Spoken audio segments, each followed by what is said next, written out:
Hi, this is CAD CAM Lessons channel, and in this video I will show you how to design such a part in FreeCAD. In this example, I want to demonstrate some basic operations for creating 3D models in this system. For those who don't know, FreeCAD is a fully free 3D CAD system that anyone can use. You just need to download FreeCAD and you can start creating your own 3D models right away. There's no need to register anywhere or provide any personal information. Just download, install, and you can start creating your own 3D models, including for 3D printing. If you haven't subscribed to this channel yet, make sure to hit that subscribe button so you don't miss any new content. And if you'd like to support my work and treat me to a virtual coffee, you can find all the details in the description below. Thank you for your support, and now I will show you how to create such a part in FreeCAD. I will start a new project as a parametric part. We are working in the part design module, and in this module, we work by creating 2D sketches on the basis of which we build a 3D model. To create such a sketch, we select the Create Sketch command and then specify the sketch plane.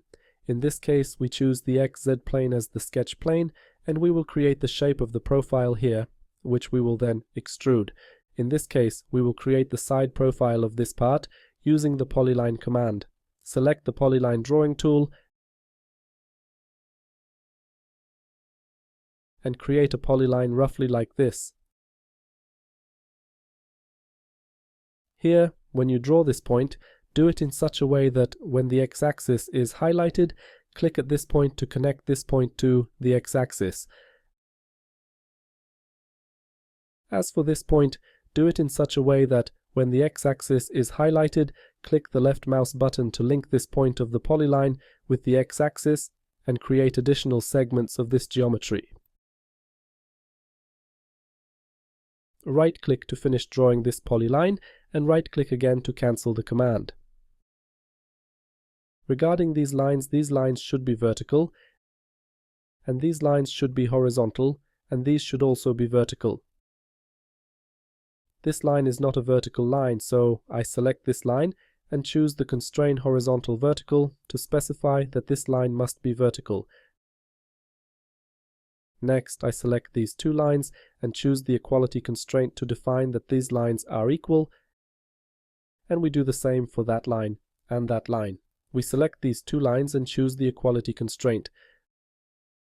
Then I select this line, press the D key on the keyboard, and here I enter 50 mm as the dimension value. OK, I right-click to cancel the dimensioning, and here I would like to symmetrically place this shape relative to the y-axis. Therefore, I select this point, and select the y-axis, and choose the symmetry constraint to place this shape symmetrically relative to the y-axis. Now I select this line, press the D key, and here I enter 5 mm as the dimension value. Then I right-click to cancel the dimension command, and now we will create two circles. Select the circle drawing command and draw these circles so that the centers of these circles lie on the y-axis. As the y-axis is highlighted, click the left mouse button, and for the diameter of the first circle, enter 20 mm, then position the center of the second circle at the same point, and for the diameter of this circle, enter 10 mm, and press Enter. Right-click to cancel the circle drawing command. Next, select this point and this point, press the D key, and enter 20 mm as the distance from the center of the circle to the origin of the coordinate system, and press Enter. Next, we will add a tangency constraint between these lines and the circle.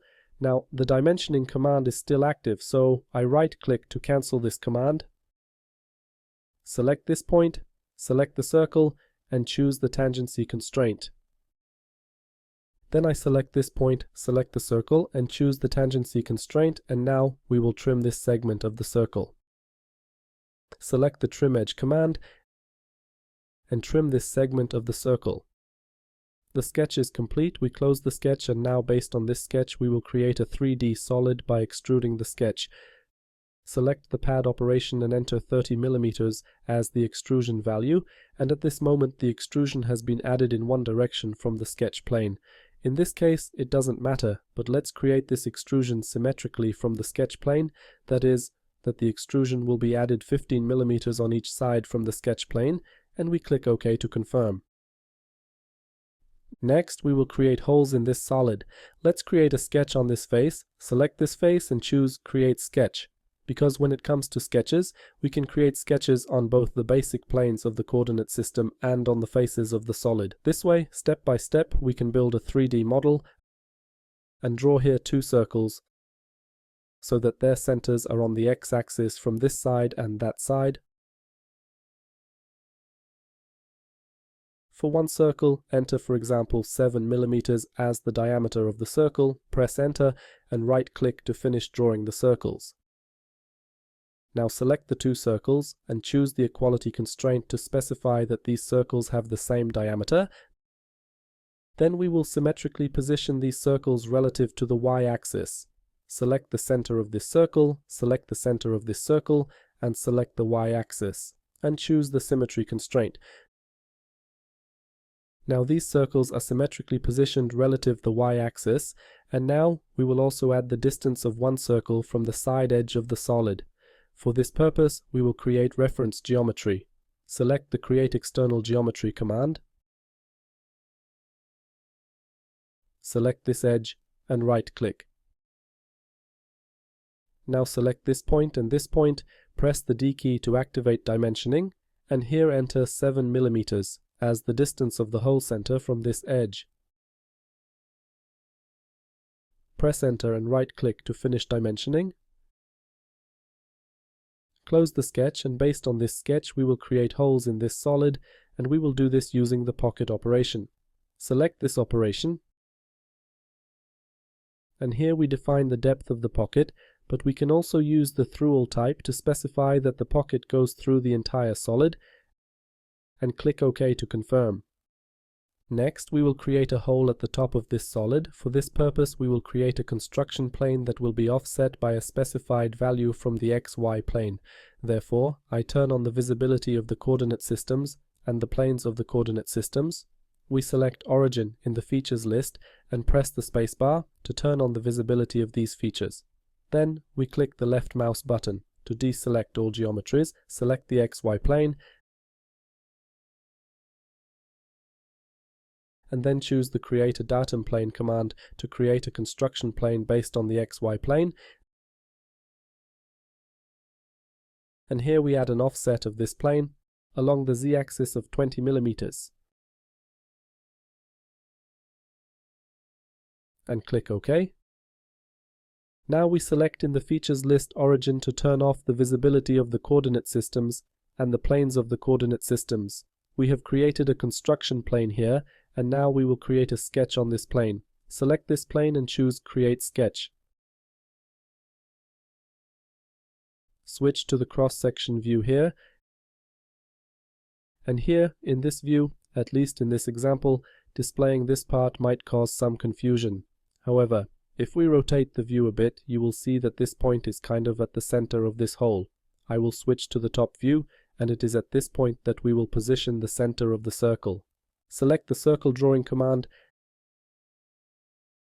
and select this point as the center of the circle. For the diameter of the circle, enter, for example, 3 mm and press Enter. We close the sketch. And now, based on this sketch, we will create a hole in this solid, and we will also do this using the pocket operation. Select the pocket operation, and here, as you can see, this hole has been made in this direction, but we have a parameter reversed here, and we can reverse the extrusion.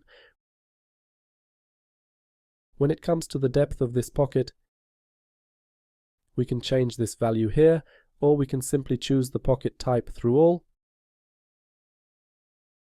and the pocket will be made throughout the entire solid. I click OK to confirm. I select the plane in the Features list and press the spacebar to turn off the visibility of this plane. As you can see, when it comes to creating 3D solids, we have two such basic operations. The first operation is the operation of creating material based on a sketch, which is the pad operation that creates a 3D solid by extruding a sketch. The second basic operation is the pocket operation that removes material from the solid based on a 2D sketch. These are the two basic operations, and by combining these operations, complex and intricate 3D models can be created. When it comes to other basic operations for creating 3D solids in 3D CAD systems, these are chamfering and filleting edges. As for these operations, we simply select the edges that we want to fillet or chamfer. To make it easier to select the edges, I will switch to the wireframe view. And for example, here I would like to add fillets. To add fillets to the edges, we simply hold the Control key and select the edges we want to fillet. As you can see, the wireframe view makes it easier to select edges, because if I now switch back to the as-is view to select this edge, I need to rotate the solid. So I select this edge. Here you also need to hover exactly over the edge to select it. Then I rotate the solid, press the Control key and select the edge. As for the wireframe view, we simply switch to this view. And in this view, we can select edges with the Control key. Next, we select the fillet command to add the fillet here and specify the radius value. For example, 3 mm, and click OK.